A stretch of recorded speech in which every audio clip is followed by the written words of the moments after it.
Hello student, आज हम देखने वाले हैं कि हमने चैप्टर 3 में पढ़ा था कि प्रतिच्छेदी रेखाएं, संपाती रेखाएं और समांतर रेखाएं, या फिर इसे इंटरसेक्टिंग लाइन, कोइंसिडेंट लाइन और पैरेलल लाइंस, इन तीनों को हमने ग्राफ से देखे थे अलग अलग कैसे सॉल्यूशन हम उनके एक्स और वाई कैसे निकालते हैं। यहाँ पर हम देखने वाले हैं कि इसको अनुपात में तुलना करके और ग्राफी निरूपण और बीजगणितीय निरूपण से हम कैसे इसको सॉल्व कर सकते हैं। मतलब कि हम बिना ग्राफ बनाए भी बता सकते हैं कि ये कौन सी रेखा होने वाली है, प्रतिच्छेदी या फिर संपाती या फिर समांतर। और ये भी बता पाएंगे कि इसके कितने हल होंगे, अनेक हल होंगे कि एक हल होंगे या फिर कोई भी हल नहीं होगा। अगर हम यहाँ देखें तो जैसे कि a1/a2 ये क्या है, इक्वल नहीं है b1/b2 के, तो ऐसे केस में क्या होगा, प्रतिच्छेद करती हुई रेखाएं होंगी जो ग्राफी निरूपण में किया जाएगा। और बीजगणितीय निरूपण में इसके केवल एक हल या अद्वितीय हल होंगे, और जो समीकरण होगा उस समीकरण को बोलेंगे समीकरण संगत युग्म। ये टेबल अच्छे से जब याद रहेगा तो आप एक्सरसाइज या इसके कोई भी प्रश्न अगर पूछा जाएगा तो हम कर पाएंगे आसानी से। इसलिए याद रखेंगे कि अगर समीकरण संगत युग्म बोले या फिर केवल एक हल हमसे कह दे तो हमें ये ध्यान रखना है कि ये प्रतिच्छेदी रेखाएं होंगी। ऐसे ही दूसरे में अगर हम देखें तो a1/a2 b1/b2 बराबर c1/c2, ये तीनों बराबर हैं, तो ऐसे में संपाती रेखाएं होती हैं। संपाती मतलब एक दूसरे के ऊपर ही रहेंगी। अपरिमित रूप से अनेक हल इसमें आता है, और समीकरण जो होता है इसमें भी संगत होता है। देखिए जिस जिस समीकरण में हमें क्या होता है, अगर हल निकलता है तो ऐसे समीकरण को संगत युग्म बोलते हैं। और यहाँ देखिए तीसरा a1/a2 बराबर b1/b2 और डज नॉट इक्वल c1/c2, तो समांतर रेखाएं होंगी। ऐसे केस में कोई हल नहीं होता और इस समीकरण को असंगत युग्म बोलते हैं। तो असंगत का केवल एक ही केस होता है जब समांतर होती हैं, बाकी दोनों कैसी होती हैं, संगत युग्म होती हैं। और हम इसी को इंग्लिश में अगर देख लें तो क्या है, सीरियल नंबर, यहाँ कंपेयर द रेशियो और ग्राफिकल रिप्रेजेंटेशन, यहाँ अलजेब्रिक इंटरप्रिटेशन। यहाँ पर भी a1/a2 does not equal b1/b2, तो ऐसे केस में इंटरसेक्टिंग लाइन्स आएंगे। और क्या होगा, ये एग्जैक्टली वन सॉल्यूशन या यूनिक सॉल्यूशन भी बोल सकते हैं हम। और इनके लिए बोलेंगे कॉन्सिस्टेंट पेयर ऑफ इक्वेशंस। ऐसे ही दूसरे में हम देखें तो a1/a2 बराबर b1/b2 बराबर c1/c2, तो इस लाइन को बोलेंगे कोइंसिडेंट लाइन। इनमें क्या होता है, सभी जो इक्वल होते हैं, तो इनमें जो सॉल्यूशन होगा इन्फिनिटली मेनी सॉल्यूशन होगा, और इसके जो इक्वेशन होंगे उनका नाम क्या होगा, कॉन्सिस्टेंट पेयर ऑफ इक्वेशन। तीसरा a1/a2 बराबर b1/b2 does not equal c1/c2, parallel lines होंगे। ये वाली जो होती है पैरेलल लाइन होती है तो इसमें नो सॉल्यूशन होता है, और इनका जो इक्वेशन होगा इनकॉन्सिस्टेंट पेयर ऑफ इक्वेशन होगा। आगे हम ये जो a1/a2 b1/b2 जो हम लिख रहे हैं ये क्या है, इसको हम एग्जाम्पल से समझेंगे तो हमें पूरा समझ में आ जाएगा। अब यहाँ पे पहला एग्जाम्पल हम देखें तो x-2y बराबर 0, इक्वेशन हम इसको फर्स्ट मान लेंगे। और दूसरा है कि 3x + 4y माइनस का 20 बराबर 0, तो इसे इक्वेशन सेकेंड मान लेंगे। कहता है फ्रॉम इक्वेशन फर्स्ट से, हम क्या करते हैं, फ्रॉम इक्वेशन फर्स्ट को ले लेते हैं समीकरण 1 से, और इसको कंपेयर करते हैं। किससे कंपेयर करते हैं, हमें पता है इसका जनरल फार्मूला, अरे जनरल इसका जो फार्म होता है a1x + b1y + c1 बराबर 0। तो यहाँ a1 का जो कोफिशिएंट या गुणांक होगा वो यहाँ पे कुछ नहीं है, तो x के आगे तो यहाँ 1 मान लेंगे, इसलिए 1। ऐसे b1 का हम यहाँ पे देखें तो 2 है तो -2 लिखेंगे। c1 का जो है यहाँ पे c1 है नहीं, तो इसके आगे कोई प्लस माइनस से नहीं लिखा है, इसलिए 0 मान लिया जाएगा। ऐसे ही फ्रॉम इक्वेशन हम सेकेंड से देखेंगे तो इसका जो कंपेयर करेंगे a2x plus b2y plus c2 बराबर 0। यहाँ से a2 निकाले तो 3 आएगा, b2 निकाले तो 4 आएगा, c2 निकाले तो माइनस का 20।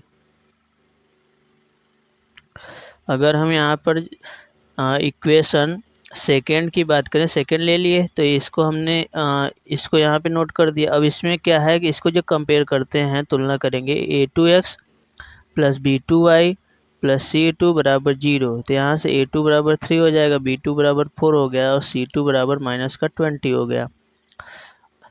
अब आगे अगर देखें तो हमें a1/a2 कामा b1/b2 कामा c1/c2 सबका रेशियो निकालना होता है। चेक करते हैं तो a1/a2 का, तो a1 की वैल्यू यहाँ 1 है तो 1 रख दिए, a2 की वैल्यू 3 है तो 3 रख दिए, b1 की वैल्यू माइनस का 2 और b2 की वैल्यू 4 है, c1 की वैल्यू 0 रख दिए और c2 की वैल्यू, c1 की 0 c2 की होगी -20। इसको काट दिए 2 से तो 1 बार में, 2 से काट दिए तो ये 2 बार में कट गया। अब इसको हम देखेंगे तो इनमें अब हम क्या करेंगे, इनको देखते हैं कि 1/3 -1/2 और कामा 0। इसमें हम देखें तो पहला a1 बाई जो a2 आया है और b1/b2 ये दोनों मैच ही नहीं कर रहे हैं, तो हमारा पहला दूसरा ही नहीं मैच कर रहा है, तो इसको क्या करेंगे हम नॉट इक्वल कर देंगे, मतलब बराबर नहीं है। तो ये वाला केस हमें पता चल गया कि जब हमें तीसरे को नहीं चेक करना होगा, हमें पहले दूसरे को पहले चेक करते हैं। अगर ये बराबर नहीं होता है तो यहीं रुक जाएंगे, अगर बराबर होगा तो फिर आगे वाला भी लिया जाएगा। तो इसलिए हम यहाँ पर जो हमने देखा कि यहाँ पर हम लोगों ने लिखा कि a1/a2 डज नॉट b1/b2, तो ऐसे यहाँ पर है तो ये प्रतिच्छेदी रेखा या फिर इंटरसेक्ट लाइन हम डायरेक्ट बता पाएंगे। ये हमें चेक करना पड़ता है रेशियो। और कोई पूछेगा कितने हल, तो एक हल भी बता पाएंगे। और समीकरण जो है संगत युग्म है, यहाँ एग्जैक्टली 1 सॉल्यूशन और यहाँ पे हो जाएगा कंसिस्टेंट पेयर ऑफ इक्वेशन हो जाएगा। तो इसको हम लिख देंगे यहाँ पर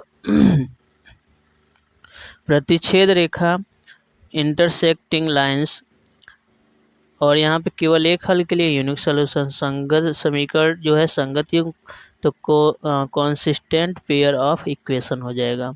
इसके बाद हम दूसरा एग्जांपल देखते हैं।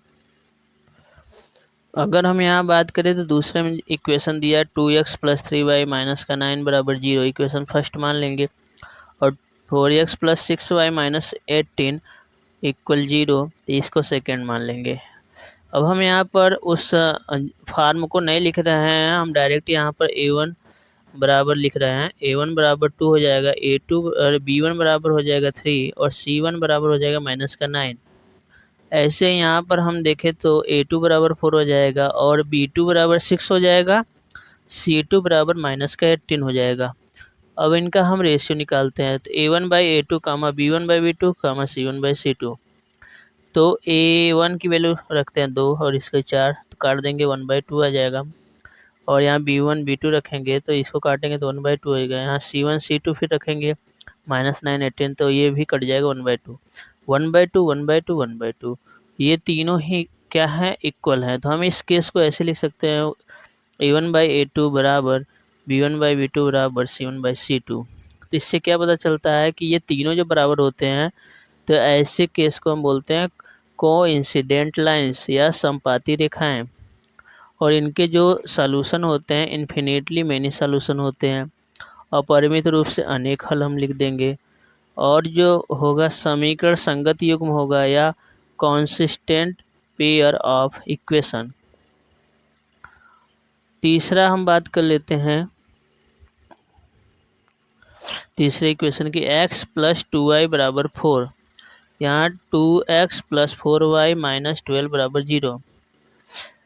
हमें क्या करना होता है, सभी जितने भी हैं ना x y और जो कांस्टेंट टर्म होता है सबको इस साइड लेफ्ट साइड, मतलब कि लेफ्ट साइड बाएं पक्ष की तरफ बुला लेते हैं। तो 4 को इधर कर देंगे तो हो जाएगा माइनस का 4, इसको हमने चेंज कर दिया बराबर। हमेशा इधर इक्वल के बराबर हमें 0 करना होता है, बाकी सबको इधर बुलाना होता है। सेकेंड वाला ऑलरेडी इसमें क्या है कि यहाँ बराबर करके लास्ट में 0 है और इधर सभी सब लिखे गए, तो हम इसको यहाँ लिख दिए, तो ये फर्स्ट सेकेंड हो गया। अब A1 की देखें वैल्यू तो 1 है, B1 की लिखे तो 2 है, C1 की लिखे -4 है, A2 के लिखे 2 है और B2 का 4 है, C2 का -12 है। A1/A2 B1/B2 C1/C2 सबकी वैल्यू रख देते हैं 1/2 तो ये 1/2 ही होगा, ये 2/4 तो कट जाएगा, 1/2 हो जाएगा। C की और रखते हैं तो ये 1/3 आएगा। अब हम देखते हैं 1/2 1/2 1/3, ये दोनों तो बराबर हैं तो इसलिए लिखेंगे A1/A2 इक्वल B1/B2, और ये बराबर नहीं है तो डज नॉट C1/C2।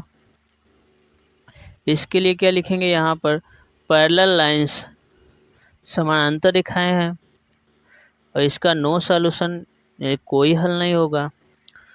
और ये इसको क्या बोलेंगे, inconsistent of pair of equation, या समीकरण असंगत युग्म होगा, क्योंकि जब सॉल्यूशन नहीं होता तो उसे असंगत बोलेंगे। और इसमें कोई हल नहीं होता, नो सॉल्यूशन, पैरेलल लाइंस या समांतर रेखाएं होती है। तो आपका ये इंट्रोडक्शन इसका हो जाता है चैप्टर 3 का। एक्सरसाइज अब चालू करेंगे हम 3.1, उनके सारे प्रश्न को देखेंगे कि